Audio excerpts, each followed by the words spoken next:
Bueno, pues continuamos aquí en tu programa Somos Iguales.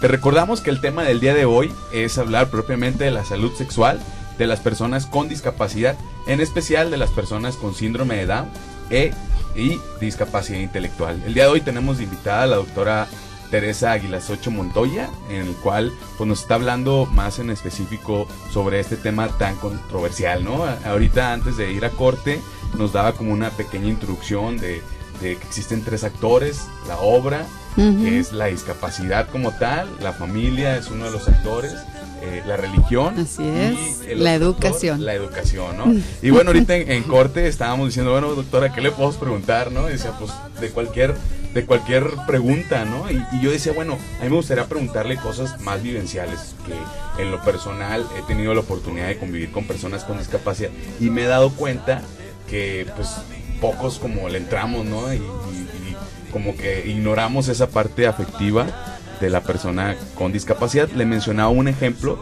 en el cual una amiga me habló la vez pasada, pues muy angustiada porque un chavo con síndrome de Down le habló en la noche para pedirle que si se podía acostar con él, pues, o sea, este chavo le habló a mi amiga, dijo, oye, quiero que vengas a mi casa a acostarte conmigo. Entonces me habla este chavo y yo así, ¿qué hago, no? ¿Qué hago? Pues, ¿qué hago? Porque por una parte digo, bueno, mi amigo tiene necesidades. ¿Necesidades? ¿Serán necesidades? Pues, a ver, yo les pregunto, a ver, Radio Escucha, ¿serán necesidades? ¿O será realmente que nadie le ha dicho qué es privado y qué es público, y qué sí es correcto y qué no es correcto? ¿Sí? Entonces la necesidad es comer, dormir, ¿sí? Sí. ¿Sí o no? Sí. sí, realmente, ¿cómo se aborda este tema con estos adolescentes? Y más que todo con las madres solteras que van empezando. ¿Cómo sería? Que tengan un hijo con síndrome de Down. Ajá. Por ejemplo, primero que nada quisiera decirle a esta chica que lo invitaron a dormir con ella, el chico, decirle simple y sencillamente, se llame como se llame el niño, José por ejemplo, mira José, no puedo dormir contigo porque no eres mi novio o no eres mi esposo.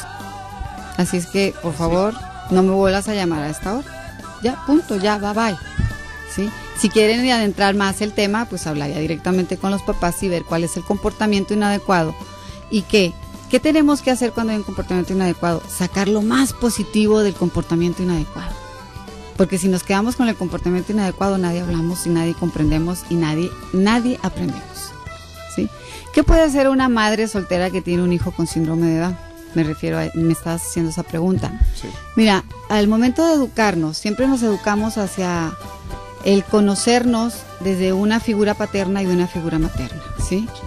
Y a la hora de educar, generalmente en nuestro México lo hacemos las mujeres aún. Y más sin embargo las mujeres educamos en una forma patriarcal. ¿Por qué? Porque es lo que a nosotros nos inculcaron. El hecho de ser mujer no quiere decir que no voy a tener la capacidad de enseñarle a mi hijo cuál es el comportamiento adecuado de un hombre o cuál es el comportamiento adecuado de una mujer. Generalmente las personas que estén alrededor de esa mujer, aún siendo soltera, van a tener influencia directa en la educación de su hijo con síndrome de Down. ¿Qué es lo que se debe de hacer en un momento dado al tener un hijo con una discapacidad intelectual y ser madre soltera? Conocer e informarse realmente cuál es la vida que quiere llevar al lado de su hijo. Los límites y las reglas, por eso empecé hablando de esto, ¿sí? Porque es sumamente importante. El hecho de que yo sea madre soltera no quiere decir que no puedo educar a mi hijo con discapacidad. Primero que nada, voy a amar a mi hijo.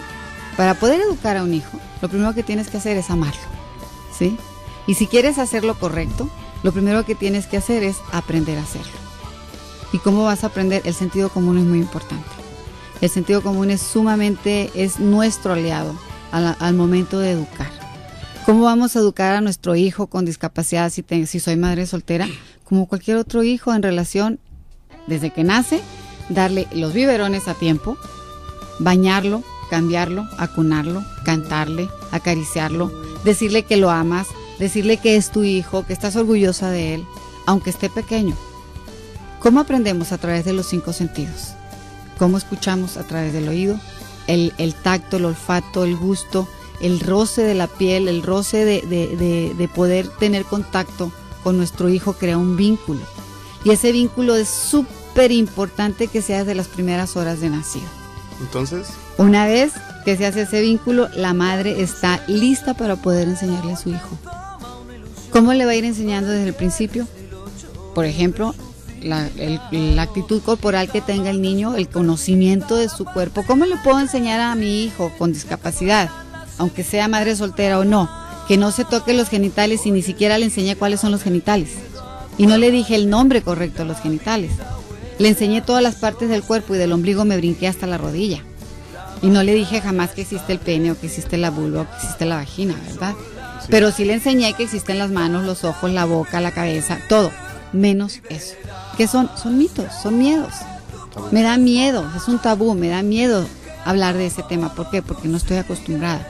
Entonces, ¿qué te puedo aconsejar yo como madre soltera para enseñarle todo lo que viene siendo en relación al cuerpo a tu hijo? Cuando lo estés bañando, cuando lo estés cambiando, le enseñas cuáles son las partes del cuerpo y cómo se llaman. Tan sencillo, el niño, el que él escuche pene, escuche cabeza, para él es lo mismo. Para él no tiene ninguna connotación erótica, ninguna connotación de ningún tipo. Es para nosotros los educadores, los padres, quienes decimos las palabras con miedo. Así es. Y esas palabras tienen mucho, mucho atrás. Y el niño lo percibe, tenga o no tenga discapacidad. Entonces, ese es un consejo que se les da. Otro, o que yo les doy en un momento dado como profesional y como madre, porque yo fui madre de una chica con síndrome de Down. ¿Qué otra cosa les podemos enseñar? Después de enseñarle, de haber hecho el vínculo, de enseñarle cuáles son las partes del cuerpo, el comportamiento adecuado, público y privado, tanto en casa como fuera de casa. Cómo se viste la mujer y cómo se viste el hombre. Esas son todas, eso se llama una información informal, inconsciente, que nosotros le estamos dando a nuestro hijo, seamos profesionistas o no. El niño va a aprender todo lo que hay a su alrededor. ¿Por qué? Porque somos el proceso de una carga genética que nace, y del momento en que nace vamos a ser educados dentro de un ambiente, desde una corriente filosófica o de una corriente psicológica o moralista, ¿sí? Entonces, no sé si ya contesté tu pregunta o tengas otra pregunta, o ya muy bien. Hago más extensa esta pregunta, ¿no? Precisamente ahorita estoy escuchando que hace mucho énfasis en la educación. Sí. Ahorita les mencionaba que, sí, bueno, yo pienso que mi amigo tiene necesidades, pero me hacía énfasis, bueno, ¿son necesidades o es falta de educación el saber qué está bien, qué está mal, qué es privado, qué es público y qué se debe hacer en cualquiera de las circunstancias de la vida cotidiana, ¿no? Entonces me imagino que hay una gran como importancia en educar a las personas con discapacidad a cierta edad, en una edad como primaria, para poder que en su adolescencia y ya cuando estén como más en contacto social puedan como saber que se comportar. Así es, mira, la educación sexual es como, yo se los pongo que es como una escalera. Si llegas al primer peldaño de la escalera y se te dijo todo lo que ya comenté ahorita, lo que es público, lo que es privado, reglas, límites, conozco mi cuerpo, las sensaciones de mi cuerpo, te amo porque eres mi hijo, tengas o no tengas discapacidad, eres mi hijo y yo te amo y debes de saberlo y debes de entenderlo. Nos podemos ir al siguiente escalón, y el siguiente escalón es cómo se comportan los de un lado, cómo se comporta mi vecino, cómo se comporta el tío, la tía, la prima, y vamos viendo comportamientos diferentes en relación al vínculo, en relación a cómo me presento yo, ¿sí? Yo hace rato les comentaba a ustedes que el espacio vital es sumamente importante para el desarrollo de la educación sexual. ¿Qué es el espacio vital? Es el espacio que está entre tú y el otro, o entre tú y las cosas, que es aproximadamente entre 40 y 50 centímetros. ¿Cómo le podemos enseñar a una persona con discapacidad? ¿Cuál es su espacio vital? Extiéndanle el brazo y denle una vuelta de 360 grados. Ese es el espacio vital. Y desde ahí les decimos, este es tu espacio vital. Nadie puede entrar a este espacio si tú no se lo permites, ni siquiera yo que soy tu madre, ¿sí? Entonces es una escalera en la que vamos enseñando y vamos dando conceptos nuevos, más sin embargo, lo más importante es saber que soy único y irrepetible y que merezco respeto. Que así como yo merezco respeto, también puedo darlo. Y eso nos corresponde a nosotros los padres. Vuelvo al mismo punto.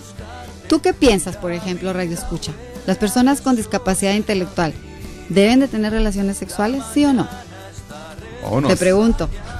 Bueno, con esta pregunta nos vamos a corte y esperemos que estés escuchando este programa. Vamos a un corte y continuamos. Y yo no...